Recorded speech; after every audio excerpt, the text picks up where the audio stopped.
La pregunta ¿es posible un Estado compartido entre árabes e israelíes? Bueno, ya hay un Estado de esta característica, se llama Israel.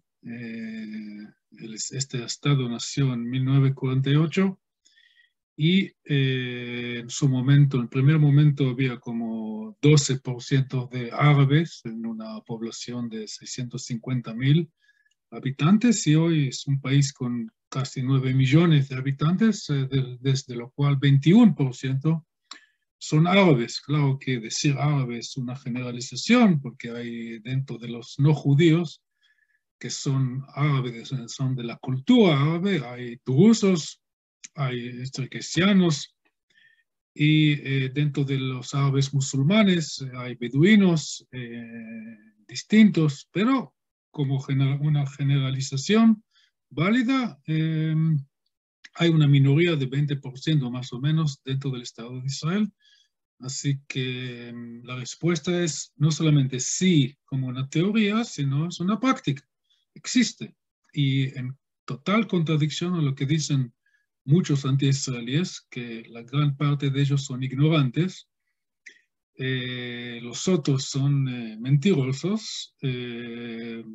Los mentirosos pueden tener éxito siempre y cuando hay suficiente ignorantes que no saben los hechos fundamentales que tienen que ver con eso. No existe apartheid en Israel, no es un Estado racista, es un Estado-nación, como cualquier otro Estado-nación en el mundo, como Alemania o Grecia, Turquía, Irlanda, Holanda, Finlandia, Suecia, etcétera, etcétera, etcétera. Cada país con sus particularidades. España, por ejemplo, que tiene distintas minorías, como el vasco, el catalán, y sin embargo es un Estado unido, que tiene una constitución que habla de la Unión Española, y todo el mundo en España, todos los ciudadanos hablan español, y claro que cada uno tiene el derecho de mantener su propia identidad. En el caso de los catalanes que hablan el catalán y que la mayoría son hinchas de Barça, y algunos son separatistas que quieren separar a Cataluña de la Gran España, pero son actitudes y son posiciones legítimas dentro de la democracia de España. Igual en Argentina hay minorías, ¿no? Hay inmigrantes de Bolivia, hay inmigrantes ahora de Venezuela, habían inmigrantes de Corea o del Lejano Oriente, de otros lugares. Y claro que mucho antes había inmigración de Inglaterra y había inmigración de Alemania, había inmigración de judíos y de árabes. Y sin embargo, en la sociedad argentina todo el mundo habla castellano y respeta la constitución y las leyes siempre y cuando lo hacen. Siempre hay delincuentes en cualquier sociedad, pero eso no quita el hecho que hay una estructura democrática en Argentina, y si bien cae como cayó en el 76 hasta 83, eso no quita el hecho que sigue siendo una democracia, una constitución argentina que ya tiene más de 170 años, casi 170 años de vigencia. Volviendo al tema, al caso de Israel, es bastante parecido. Es un Estado-nación con una mayoría judía y con una minoría árabe. Los ciudadanos árabes tienen las mismas libertades. Hay árabes que son parte de la Corte Suprema en Israel, hay diputados árabes, hay profesores árabes en las universidades, médicos, los hospitales, etcétera, etcétera, etcétera. Y también hay árabes que forman parte del ejército de Israel.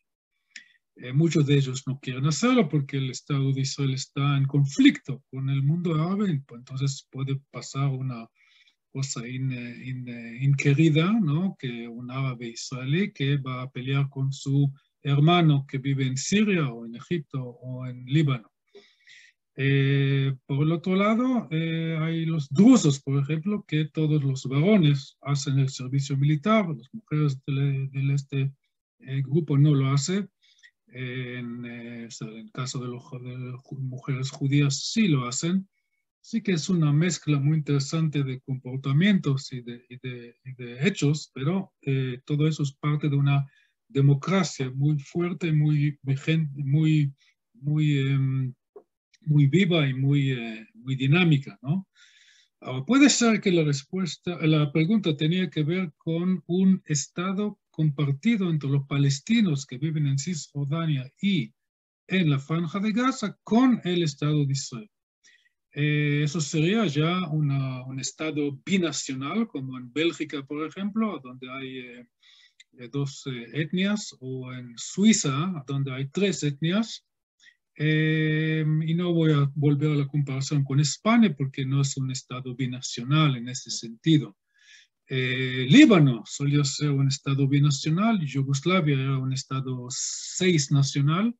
Y nosotros sabemos cómo terminó eso en Yugoslavia con una guerra civil terrible y en Líbano peor todavía.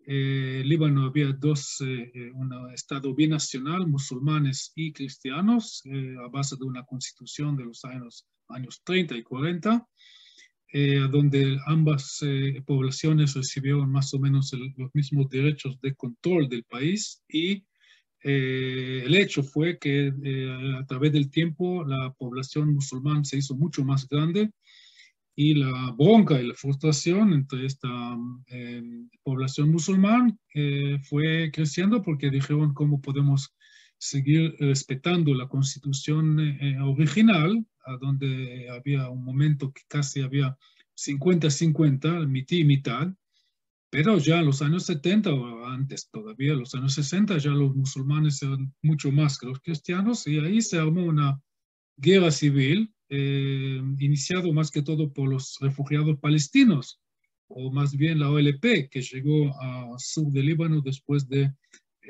fracasar de hacer una guerra civil en Jordania. Entonces, los líderes de la OLP que están siempre buscando por su plataforma, eso no es una interpretación mía, eso está escrito en la plataforma de la OLP, que hay que, si hace falta, hay que iniciar violencia para cambiar el mundo. Bueno, nosotros conocemos eso, ¿no? Que eso no es un invento de la OLP.